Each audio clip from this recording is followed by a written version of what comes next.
Hey y'all, hey, somebody gave me some time today and I want to play a game. It's called This Versus That. I did some research on some things that I was ignorant to, and I wanted to share my findings because I don't know if I'm the only one who didn't know these things. So let's start with the first thing. Okay, but first and foremost, y'all, I have to say, please don't come for me. Be nice. Talk to me nice. I'm sensitive. These are not 100% facts, or to say that if you're not living like this or if you don't believe like this, then you're absolutely living wrong. This is just where my heart posture is as it pertains to these 5 topics after further researching for myself.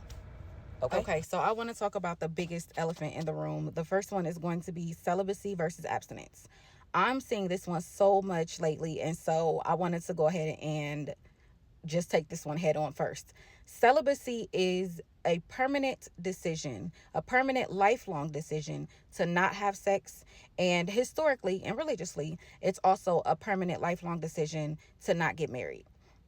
Celibacy is a literal way of life.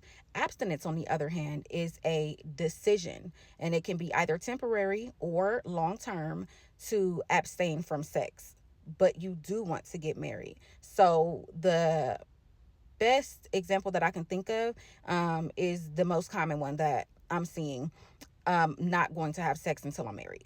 So they are both valid, but they're not interchangeable. One is a lifestyle and the other one is a boundary with intention, right? Okay, the second one is going to be discernment versus judgment. So discernment is about wisdom and awareness. Discernment is the ability to recognize when something or someone or some place is not for you without tearing anyone, anything, or any place down. Then we have judgment, on the other hand. Judgment is condemnation. You are assigning moral superiority or shame to someone else. So if I say, that's not for me, that's discernment. But if I say, you better than me, or couldn't be me, or telling somebody that they're wrong or less than for something that they did that you don't agree with, that's judgment. Okay, next up, and one of the hardest things for me to wrap my head around because I was guilty of the latter, is peace versus avoidance. Peace is intentional and it requires honesty, hard conversations, and emotional maturity.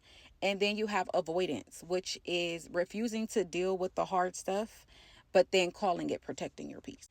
So silence is not always peace. Sometimes it's unresolved tension, but just with a cute name and a bow on it. If I come to you respectfully and directly, I am not trying to disrupt the peace. I'm trying to protect it. Okay, next one up is nice versus kind.